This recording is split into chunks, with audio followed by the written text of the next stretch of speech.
बिस्मिल्लाहिर्रहमानिर्रहीम। अस्सलाम वालेकुम।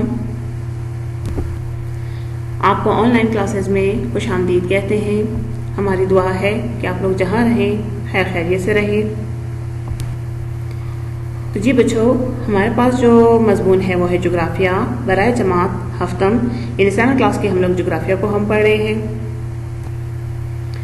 लेक्चर शुरू करने से पहले थोड़ा सा मैं आपको नोट के बारे में बता दूं कि गुज़िश्ता असबाक में जितना भी आपको काम करवाया गया है, तहरीरी काम यानी रिटन फॉर्म में जितना भी काम करवाया गया है, मशक़ी सवालात जो मुख्तसर सवालात हैं और तफसीली सवालात हैं, जो आपको तरीका बताया गया है, आपने उसी के मुताबिक जो है अपनी नोटबुक में करना है, ठीक है ना, नीट एंड क्लीन करके, और फिर उसी को जो है जांच के लिए यानी चेकिंग के लिए स्कूल में जो है वो जमा कराना है। ठीक है बच्चों। अब आते हैं, हमारे पास जो बाब है वो है हफ्तम यानी 7 चैप्टर है नंबर हमारे पास, और ज़रात है। ठीक है, और हमारा आज का जो लेक्चर है वो है 10। आज का लेक्चर शुरू करने से पहले थोड़ा सा हम लोग प्रीवियस का देखेंगे कि हमने क्या पढ़ा था। तो उसमें हमने बाब से 7 जो है यानी हफ्तम जो है उसके ज़रात है उसका तदरीसी मकासद हमने पढ़े थे। ठीक है ना, यानी इस चैप्टर के तदरीसी मकासद क्या हैं, इसके ऑब्जेक्टिव्स क्या हैं, क्या हमें हासिल होंगे जब हम इस चैप्टर को पढ़ेंगे, हमें क्या नॉलेज जो है वो मिलेगा। इसी तरह ज़रात का हमने तारुफ पढ़ा था। इसी तरह फिर हमने अहमियत और फिर ज़रात की अक़साम के बारे में थोड़ा सा हमने पढ़ा था। आज इसी अक़साम को हम आगे लेके जाएंगे। तो चलिए बच्चों शुरू करते हैं अपना। सफ़ा नंबर हमारे पास 87 पे है क्या, यानी ज़रात की जो अक़साम है उसमें से फर्स्ट वन है खुद कफ़ालत या बसर औकात ज़रात, यानी सबसिस्टेंस जो है वो एग्रीकल्चर है हमारे पास। कहते हैं ये बहुत ही पुराना तरीका है, ठीक है ना, ये बहुत ही ज़्यादा पुराना तरीका है ज़रात का, और ये काफ़ी ज़्यादा जो है जब तब शुरू हुआ था जब इंसान जो है दरिया नील, फरात और सिंध की वादियों में मिलजुल कर जो है वो रहना शुरू किया था।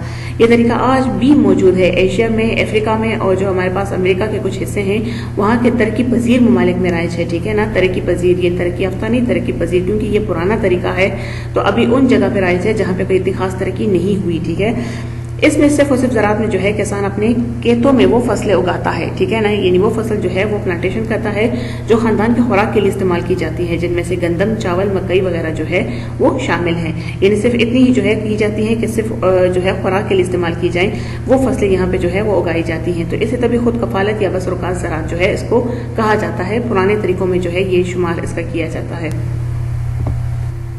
इसी तरह हमारे पास दूसरा है अमीक ज़रात यानी इंटेंसिव एग्रीकल्चर है हमारे पास। इस किस्म के ज़रात में कहते हैं ज़मीन की काश काफ़ी ज़्यादा मेहनत से की जाती है। इसमें बेहतरीन बीज जो है बोए जाते हैं, जदीद मशीनें और खादें इस्तेमाल की जाती हैं। अब ये पहले वाले से थोड़ा सा जो है वो ज़रा जदीद आ गया है क्योंकि इसमें मशीनें और खाद भी इस्तेमाल की जाने लगी थी। ठीक है ना, यानी जदीद किस्म की जो चीज़ें हैं वो इस्तेमाल की गई। बीमारियों और साथ में कीड़ों से जो है वो बचाने के लिए कीमियाई अद्वियात, ठीक है, इसका इस्तेमाल किया गया। खूब मेहनत की जाती है ताकि फी एकड़ ज़्यादा से ज़्यादा पैदावार जो है वो हासिल किया जाए, यानी प्रोडक्शन जो है वो ज़्यादा हो। और इस किस्म की ज़रात में जो है कम रकबे से ज़्यादा पैदावार हासिल करने की कोशिश की जाती है। यानी अगर रकबा कम भी हो लेकिन ज़्यादा से ज़्यादा पैदावार, क्योंकि इसमें हमने पढ़ा कि बेहतरीन बीज जो है वो बोए जाते हैं, तो इस वजह से इसको जो है कम रकबे पे भी जो है ज़्यादा पैदावार हासिल करने की कोशिश की जाती है। इसी तरह हमारे पास जो तीसरा है वो है तोसी ज़रात यानी एक्सटेंसिव एग्रीकल्चर। इसमें वो कहते हैं इंतहाई मेहनत वाली ज़रात के बरक्स इसमें तोसी ज़रात में जो है ज़मीन बड़े रकबे पर काश की जाती है। इससे जो है क्या होता है, इसमें इतनी मेहनत नहीं की जाती और ना ही इसमें जो है रकबों पर ज़्यादा जो है खर्च किया जाता है।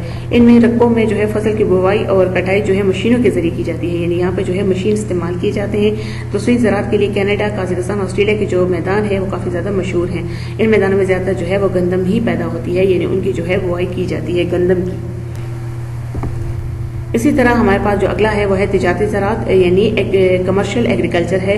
कमर्शियल एग्रीकल्चर में क्या कहता है, फ़रोख्त के लिए बड़े पैमाने पर फसलों की काश की जाती है। ठीक है ना, इसके लिए जदीद मशीनी तरीके, तरक्की याफ्ता बीज, खादें और कीड़े मार अद्वियात इस्तेमाल की जाते हैं। इसमें जदीद यानी मॉडर्न जो चीज़ें आ गई हैं, फर्टिलाइजर्स हो गए हैं, इसी तरह जो है वो खाद हो गई हैं, कीड़े मार अद्वियात है, यानी मेडिसिन वगैरह जो यूज़ की जाती हैं, ठीक है ना, ताकि यहाँ पे कीड़ों को मार सके, जो फसलों को जो है वो नुकसान ना पहुँचाएं और ज़्यादा से ज़्यादा फी एकड़ पैदावार जो है वो हासिल की जाती है। इस तरीके से गंदम, मकई, कपास की जो फसलें हैं वो हासिल की जाती हैं। ठीक है ना, यानी मकई और कपास भी, कॉटन भी जो है इससे ज़्यादा हासिल की जाती हैं।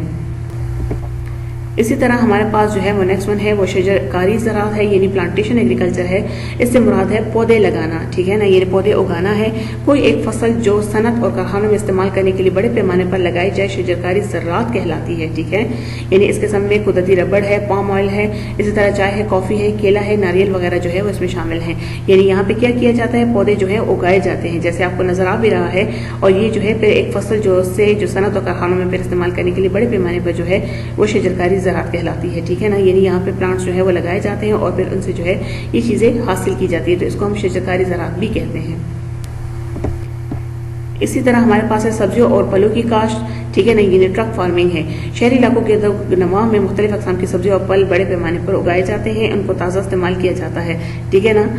सब्जियां भी ताज़ा इस्तेमाल की जाती है और साथ में जो है फल वगैरह भी ज़्यादा इस्तेमाल किए जाते हैं ताज़ा, और फैक्ट्रियों में ले जाकर जो है डब्बों में बंद किया जाता है, फिर ट्रकों में लाकर दूसरे शहर की मंडियों को रवाना किया जाता है। इसलिए इसको ट्रक फार्मिंग यानी कहते हैं। यानी क्या किया जाता है, इसमें से ताज़ा फल जो होते हैं और सब्जियां जो होती हैं वो एक जगह से ला के उसको जो है फैक्ट्रियों में यानी पैक करके, ठीक है ना, डब्बों में पैक करके क्या किया जाता है, फिर दूसरे शहर रवाना किया जाता है। तब इसको जो है क्या कहा जाता है, ट्रक फार्मिंग, क्योंकि ये एक जो है ट्रक के जरिए जो है वो रवाना किया जाता है दूसरे शहर की तरफ की, शहर की जो मंडियां हैं उसकी तरफ लेके जाता है, तो इस वजह से इसको जो है वो ट्रक फार्मिंग कहते हैं। इसी तरह हमारे पास है मखलूत काश्तकारी यानी मिक्स्ड फार्मिंग है। मखलूत काश्तकारी से मुराद एक ही वक्त में एक ही ज़मीन पर एक से ज़्यादा फसल उगाना है, यानी ज़मीन एक है लेकिन फसल जो है वो मुख्तलिफ होंगी। ये ज़्यादातर हारी यानी गर्म और मोतदला जो है मॉडरेटेड यानी जो खत्ते होते हैं उसमें ज़्यादा होती है। इन इलाकों में ज़्यादा वक्त जो है लेने वाली फसलों के साथ साथ जो है क्या किया जाता है, कम वक्त लेने वाली फसल भी उगाई जाती है। मसलन गन्ने की फसल के दरमियान जो है वो जानवरों के लिए चारा भी उगाया जाता है। मतलब यहाँ पे सबसे बड़ी बात तो यह है कि यहाँ पे मखलूत काश्तकारी होती है, मिक्स्ड फार्मिंग होती है, यानी एक ही ज़मीन पर मुख्तलिफ किस्म के फल जो हैं वो फसल जो है वो उगाए जाते हैं। यानी एक ही ज़मीन पर मुख्तलिफ किस्म के फसल जो है वो उगाए जाते हैं। इसी तरह हमारे पास अगली जो है वो है अनाज की फसलें, यानी सीरियल क्रॉप्स जो हैं वो हमारे पास ये वो फसलें हैं जो हम अपनी खुराक के लिए इस्तेमाल करते हैं, यानी डेली यूजेस जो है इस्तेमाल की जाती हैं। इन फसलों में चावल है, गंदम है, बड़ी नुमाया हैसियत रखती है। ये दोनों दुनिया की बहुत बड़ी आबादी की गज़ाएँ हैं, ये दुनिया में बहुत ज़्यादा इसको इस्तेमाल किया जाता है।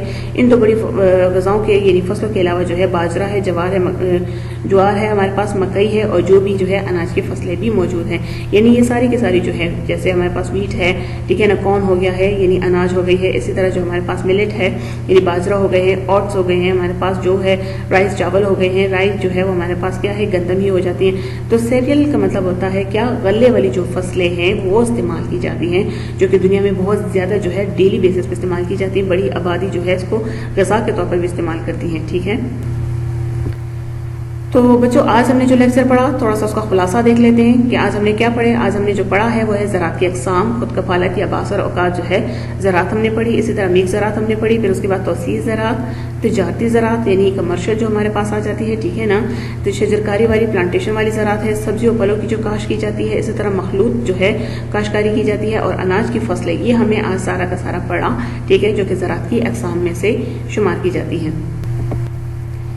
तो उम्मीद है बच्चों आपको समझ आ गई होगी। आखिर में वही दुआ है हमारी कि जहाँ रहें खैर खैरियत से रहें। आपका बहुत शुक्रिया।